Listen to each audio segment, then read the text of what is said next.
상상해 보십시오. 활기 넘치던 베트남의 거리가 어느 날 갑자기 죽은 도시처럼 변해버린 모습을요. 원룸과 상가 10곳 중 8곳이 텅 비어버린 유령 도시가 되었습니다. 북적이던 식당들은 문을 닫았고 하루아침에 일자리를 잃은 사람들은 짐을 싸서 거리를 떠나고 있습니다. 전쟁이라도 난 걸까요?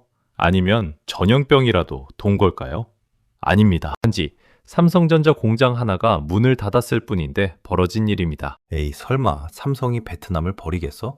지금 베트남 사람들은 코웃음을 치며 이렇게 생각하고 있죠. 하지만 이 끔찍한 이야기가 곧 베트남의 미래가 될 수도 있다면 여러분은 믿으시겠습니까? 삼성은 이미 조용히 그리고 아주 치밀하게 베트남 탈출 버튼에 손을 올렸습니다. 오늘 이야기는 단순한 경제 전망이 아닙니다. 여러분이 쓰고 있는 스마트폰 그리고 대한민국 기업의 생존이 걸린 아주 긴박한 머니게임입니다. 삼성은 왜 기회의 땅이라 불리던 베트남을 떠나려 하는지, 그리고 그 뒤에 숨겨진 소름 돋는 진실은 무엇인지 지금부터 그 거대한 판을 낱낱이 파헤쳐 보겠습니다. 안녕하세요. 경제편의점입니다. 본격적인 이야기 시작 전 구독과 좋아요는 영상 제작에 정말 큰 힘이 됩니다. 여러분, 혹시 삼성공화국이라는 말 들어보셨습니까? 보통 한국을 비꼬거나 자조할 때 쓰는 말인데 사실 이 말이 진짜로 어울리는 나라는 따로 있습니다. 바로 베트남입니다. 얼마나 심각하냐면 베트남 전체 수출액의 무려 약 14%를 삼성전자 혼자서 책임지고 있죠. 이게 감이 잘 안 오실 겁니다. 우리나라로 치면 삼성, 현대차, SK, LG를 다 합쳐야 나올까 말까한 비중을 베트남에서는 삼성 한 기업이 감당하고 있다는 뜻입니다. 숫자로 보면 더 기가 막힙니다. 2024년 기준으로 삼성 베트남의 수출액은 544억 달러가 넘을 걸로 예상됩니다. 우리 돈으로 따지면 약 70조 원이 훌쩍 넘는 돈이죠. 베트남 전체 국내 총생산인 GDP의 약 4분의 1이 삼성의 손끝에서 직간접적으로 만들어진다는 통계도 있습니다. 이 정도면 삼성이 베트남을 먹여 살린다고 해도 과언이 아닙니다. 그래서 베트남 사람들은 삼성을 국민기업이라고 불렀습니다. 대학생들이 가장 가고 싶어하는 직장 1위는 당연히 삼성전자였죠. 그런데 말입니다. 영원할 것 같았던 이 삼성 베트남 동맹에 심상치 않은 균열이 생기기 시작했습니다. 많은 분들이 삼성이 베트남에 공장을 워낙 많이 지어놨으니 절대 못 뺄 거야 라고 생각하실 겁니다. 인질이 잡혀있는 셈이라고 말이죠. 베트남 정부도 딱 그렇게 생각했습니다. 니들이 공장에 쏟아부은 돈이 얼만데 설마 나가겠어? 하면서 배짱을 부리기 시작했죠. 하지만 그건 아주 큰 착각이었습니다. 우리는 이미 정답을 알고 있습니다. 바로 옆나라 중국에서 벌어졌던 후이저우의 악몽을 기억하십니까? 이 이야기를 먼저 짚고 넘어가지 않으면 지금 베트남의 위기를 절대 이해할 수 없습니다. 시계를 2019년으로 돌려보겠습니다. 중국 광둥성에 후이저우라는 도시가 있습니다. 이곳은 1992년부터 삼성전자 스마트폰의 핵심 생산 기지였죠. 전성기 때는 전 세계 삼성 휴대폰의 30% 이상이 여기서 만들어졌습니다. 공장 직원만 6만 명이 넘었고 주변 식당, 하청업체, 인베어까지 도시 전체가 삼성 하나만 바라보고 돌아갔습니다. 후이저우시 정부도 삼성 덕분에 세금을 엄청나게 걷어들였죠. 그런데 2019년 10월 삼성이 폭탄 선언을 합니다. 후이저우 공장을 폐쇄하고 철수하겠습니다. 중국 스마트폰 시장에서 삼성 점유율이 1%대로 떨어지니까 과감하게 손절을 한 겁니다. 그때 중국 사람들의 반응이 어땠는지 아십니까? 나가봤자 너희만 손해지.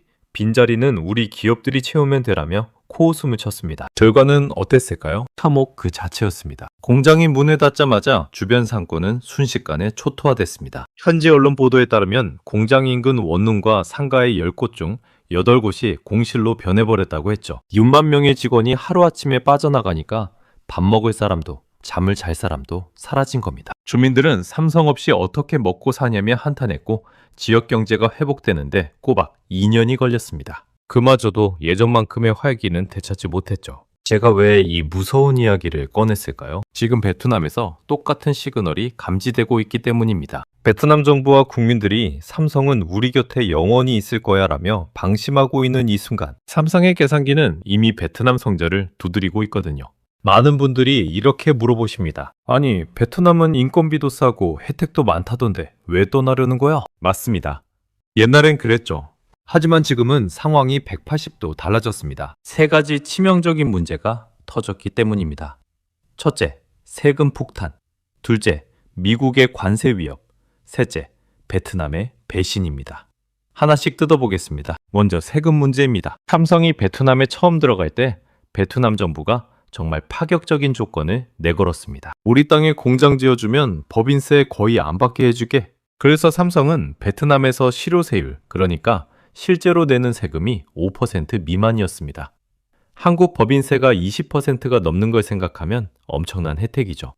이 맛에 베트남에 224억 달러, 우리 돈 약 30조 원을 쏟아부은 겁니다. 그런데 2024년 1월 1일부터 전 세계적으로 글로벌 최저 한세라는 게 도입됐습니다. 쉽게 말해서 어느 나라에서 돈을 벌든 최소 15% 세금은 내라는 약속입니다. 이게 무슨 뜻이냐? 삼성 입장에선 베트남에 있을 이유 중 가장 큰 매력이 사라진 겁니다. 세금이 5%에서 15%로 3배나 껑충 뛰게 생겼거든요. 금액으로 따지면 연간 수천억 원의 세금을 더 내야 할 판입니다. 실제로 작년에 베트남 하노이시는 삼성에게 약 4,300억 원 규모의 세금을 더 내라고 통보하기도 했죠. 삼성이 너무하다고 반발하니까 베트남 정부가 대신 보조금 좀 챙겨줄게 라고 달래고는 있지만 기업 입장에선 뒤통수가 얼얼한 상황입니다. 여기에 엎친 데 덮친 격으로 더 무서운 게 기다리고 있습니다. 바로 미국의 도널드 트럼프입니다. 갑자기 웬 트럼프 하실 텐데 이게 제일 심각한 문제입니다.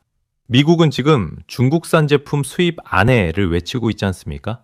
그런데 중국에서 만들던 물건들이 베트남으로 포장만 갈아입고 미국으로 들어오는 걸 눈치챈 겁니다. 미국이 보기에 베트남은 제2의 중국이나 다름없습니다. 베트남이 미국한테 수출해서 버는 돈, 즉 무역 흑자가 어마어마하거든요. 그래서 트럼프 행정부와 미국 정부가 칼을 빼들었습니다. 베트남에서 만든 전자제품에도 관세 최대 46% 때리겠다. 와, 46%라뇨? 이건 그냥 베트남에서 물건 만들어서 미국에 팔 생각 하지 마라는 소리랑 똑같습니다. 삼성전자는 베트남에서 스마트폰을 만들어서 미국과 유럽으로 수출하는데 관세가 46%가 붙으면 가격 경쟁력이 완전히 사라집니다. 100만 원짜리 갤럭시 폰이 관세 때문에 150만 원이 된다고 생각해 보십시오. 누가 사겠습니까? 결국 삼성 입장에서는 베트남에 계속 공장을 두는 게 엄청난 리스크가 되어버린 겁니다. 세금 혜택은 사라졌지 미국한테 미운 털 박혀서 관세 폭탄 맞게 생겼지. 더 이상 베트남은 기회의 땅이 아니라 위기의 땅이 된 것이죠. 그런데 베트남 내부 분위기는 어떨까요? 이게 참 아이러니합니다. 예전에는 삼성 만세를 외치던 베트남 청년들이 이제는 좀 달라졌습니다. 삼성 말고도 일할 곳 많아 라는 분위기가 생기고 있거든요. 실제로 최근 베트남 스마트폰 시장 점유율 1위를 중국의 오포가 차지했습니다. 삼성이 안방이나 다름없던 베트남 시장에서 중국 기업한테 밀린 겁니다. 베트남 사람들의 마음속에서도 삼성의 위상이 예전 같지 않다는 증거죠. 자, 여기까지 상황을 정리해 보겠습니다. 삼성은 세금과 관세 때문에 베트남을 떠나야 할 강력한 이유가 생겼고 베트남은 설마 떠나겠어? 하며 안일하게 대처하고 있습니다. 하지만 삼성은 바보가 아닙니다. 이미 조용히 하지만 아주 확실하게 플랜 B를 가동하기 시작했습니다. 그곳이 어디냐고요? 바로 14억 인구의 나라 인도입니다. 우리는 돈을 더 걷겠습니다. 베트남이 이렇게 말할 때 옆에서 조용히 손을 든 나라가 있었습니다. 우리는 돈을 드리겠습니다. 현금으로요. 바로 인도입니다. 삼성전자가 베트남을 떠나 인도로 향하는 결정적인 이유. 그것은 단순히 인건비 몇 푼 아끼려는 차원이 아니었습니다. 국가 레벨에서 벌어지는 치열한 기업 쟁탈전의 결과였죠. 자, 삼성이 지도를 펴놓고 고민에 빠졌습니다. 베트남은 이제 세금도 15%나 내라고 하고 미국 눈치 보여서 수출도 불안한데 어디로 가야 하나? 이때 인도가 아주 매력적인 제안서를 내밀었습니다. 이름하여 PLI. 우리말로 하면 생산 연계 인센티브입니다. 이게 얼마나 파격적이냐면 삼성, 당신들이 인도에서 스마트폰을 만들어서 팔면 그 매출 증가분의 4%에서 6%를 현금으로 돌려주겠습니다. 라고 약속한 겁니다. 베트남은 돈 내놔라 하는데 인도는 돈 줄게라고 하는 상황입니다. 기업 입장에서 어디가 더 예뻐 보이겠습니까? 당연히 인도입니다.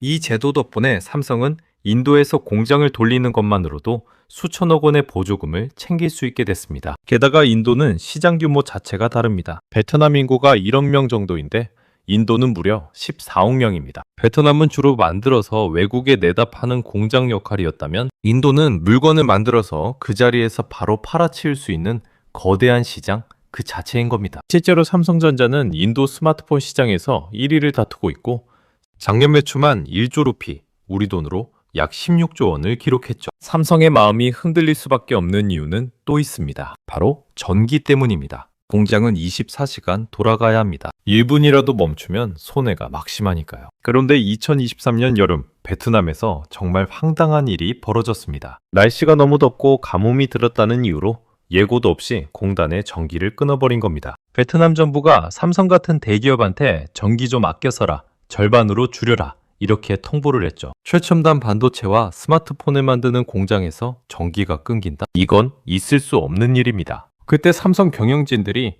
얼마나 충격을 받았겠습니까? 아, 여기는 인프라가 우리 속도를 못 따라오는구나. 신뢰에 금이 가기 시작한 결정적인 순간이었습니다. 반면 인도는 나렌드라 모디 총리가 직접 나서서 삼성 전용공단 만들어줄게, 물도 주고 전기도 빵빵하게 줄게라며 러브콜을 보냈습니다. 그래서 삼성은 결단을 내렸습니다. 이미 행동은 시작됐습니다. 여러분이 지금 쓰고 계신 최고급 스마트폰 갤럭시 S 시리즈 아시죠? 원래 이거 대부분 베트남에서 만들었습니다. 그런데 최근 들어 이 물량을 인도 노이다 공장으로 옮기기 시작했습니다. 가장 비싸고 중요한 제품을 옮긴다는 건 단순한 간보기가 아니라 진짜 주력 생산 기지를 바꾸겠다는 신호입니다. 2025년 2분기에는 미국으로 수출하는 스마트폰 물량에서 인도가 베트남을 앞지를 거라는 전망까지 나왔습니다. 베트남 정부도 뒤늦게 이 심각성을 깨달았습니다. 그래서 부랴부랴 우리도 보조금 줄게, 투자 지원 기금 만들게 하면서 바짓가랑이를 잡고 있습니다. 하지만 이미 엎질러진 물일까요? 베트남의 태도는 여전히 미지근합니다. 삼성전자가 돌려받아야 할 부가가치세 환급금, 우리 돈으로 약 330억 원 정도를 베트남 정부가 몇 년째 안 돌려주고 있다는 보도도 있었죠. 줄 돈은 안 주면서 가지 말라고 잡는 격이니 삼성 입장에선 더 정이 떨어질 수밖에 없습니다. 이 상황을 지켜보는 전문가들은 이걸 조용한 탈출이라고 부릅니다. 삼성은 베트남 철수 안 합니다 라고 공식적으로는 말합니다. 당장 짐 싸서 나가면 베트남 정부랑 관계도 틀어지고 공장도 아까우니까요. 하지만 실제로는 베트남에 더 이상 큰 돈을 투자하지 않고 새로운 투자는 전부 인도나 인도네시아로 돌리는 방식으로 서서히 발을 빼고 있습니다. 이게 더 무서운 겁니다. 냄비 속의 개구리처럼 베트남 경제는 서서히 말라 죽어갈 수 있거든요. 삼성이라는 거대한 기둥이 흔들리자 베트남에 진출해 있던 수백 개의 한국 협력 업체들도 비상이 걸렸습니다. 형님이 나가면 우리도 나가야지. 줄줄이 짐을 쌀 준비를 하고 있는 겁니다. 이들이 한꺼번에 빠져나간다면 프이저우의 유령 도시 괴담이 베트남 박린성, 타이 의무엔성에서 현실이 되는 건 시간 문제입니다. 베트남에는 이런 속담이 있습니다. 물소 잃고 외양간 고친다. 우리 속담과 똑같죠? 지금 베트남의 상황이 딱 이렇습니다. 이미 가장 큰 물소인 삼성은 고삐를 풀고 울타리 밖을 내다보고 있는데 베트남 정부는 이제야 부랴부랴 울타리를 고치겠다고 못질을 하고 있는 격입니다. 정말 만약에 삼성이 베트남을 완전히 떠난다면 어떤 일이 벌어질까요? 전문가들은 이걸 경제적 심정지라고 표현합니다. 그냥 팔 하나 다리가 하나 부러지는 게 아닙니다. 공장이 멈추는 겁니다. 베트남 GDP의 20%가 증발한다는 건 국가 신용등급이 추락하고 베트남 화폐인 동화 가치가 휴지 조각이 될 수도 있다는 뜻입니다. 외국인 투자자들은 삼성이 나가는 걸 보니 저 나라는 가망이 없다며 썰물처럼 빠져나갈 겁니다. 이게 바로 베트남이 가장 두려워하는 도미노 붕괴 시나리오입니다. 베트남 정부도 바보는 아닙니다. 이 공포를 너무나 잘 알고 있죠. 그래서 내놓은 마지막 카드가 바로 투자 지원 기금이라는 겁니다. 글로벌 최저한세 때문에 세금 더 걷어간 만큼 우리가 다른 명목으로 현금을 돌려줄게. 원뜻 보면 그럴듯해 보입니다. 하지만 여기에는 치명적인 함정이 숨어 있습니다. 바로 신청, 승인 방식이라는 점입니다. 인도처럼 조건만 맞으면 자동으로 돈을 주는 게 아니라 기업이 저 돈 좀 주세요라고 신청하면 공무원들이 심사해서 줄까 말까 결정하겠다는 겁니다. 베트남의 악령 높은 관료주의와 뒷돈 문화를 하는 기업인들이라면 이 제도를 믿을 수 있을까요? 삼성 입장에서는 줬다 뺏는 것도 아니고 내 돈 받으러 가는데 굽신거려야 하나? 라는 불만이 터져나올 수밖에 없습니다. 더 심각한 문제는 베트남의 기초 체력입니다. 삼성전자가 베트남에 들어온 지 15년이 넘었습니다. 그동안 베트남 정부는 항상 기술 이전을 외쳤죠. 삼성, 너희 기술 우리한테 좀 넘겨줘. 우리 기업들도 같이 크자. 그래서 지금 성적표가 어떨까요? 놀라지 마십시오. 베트남 현지 기업들의 부품 국산화율, 그러니까 삼성 스마트폰에 들어가는 부품 중 베트남 회사가 만든 비율은 고작 5%에서 10% 수준에 불과합니다. 나머지는요? 여전히 한국에서 가져오거나 삼성 따라 들어온 외국계 기업들이 만듭니다. 포장 박스나 플라스틱 껍데기 정도만 베트남 기업이 만들고 있다는 얘기입니다. 결국 삼성이라는 거인이 빠져나가는 순간 베트남에는 기술도 공장도 노하우도 남지 않은 텅 빈 껍데기만 남게 되는 겁니다. 이제 시선을 우리에게 돌려보겠습니다. 이 남의 나라 이야기에서 우리는 무엇을 배워야 할까요? 첫째, 영원한 우방은 없다는 냉혹한 진리입니다. 베트남은 한때 우리의 최대 무역 흑자국이자 기회의 땅이었습니다. 하지만 미국의 관세 정책이 바뀌고 글로벌 세금 규칙이 바뀌자마자 가장 큰 리스크가 되어버렸습니다. 투자자라면 특정 국가나 기업에 몰빵하는 것이 얼마나 위험한지 이번 사태가 뼈저리게 보여주고 있습니다. 둘째, 넥스트 차이나의 환상을 깨야 합니다. 우리는 중국을 대체할 공장으로 베트남을 선택했습니다. 하지만 이제 그 바통은 인도로 넘어가고 있습니다. 물론 인도도 완벽하진 않습니다. 여전히 인프라는 열악하고 문화적 차이도 큽니다. 하지만 돈을 주겠다는 확실한 인센티브와 14억이라는 압도적인 내수 시장은 무시할 수 없는 매력입니다.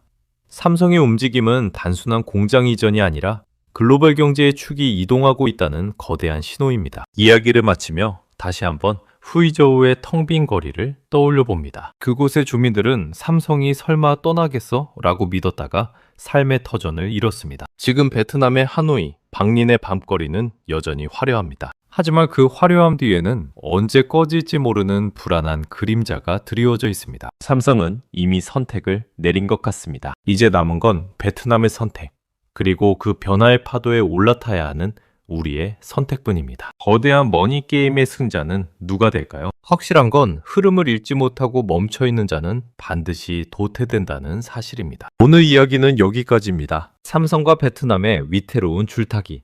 여러분은 어떻게 보셨나요? 여러분의 날카로운 의견을 댓글로 남겨주세요. 영상이 유익하셨다면 구독과 좋아요, 알림 설정까지 꼭 부탁드립니다. 지금까지 경제편의점이었습니다. 고맙습니다.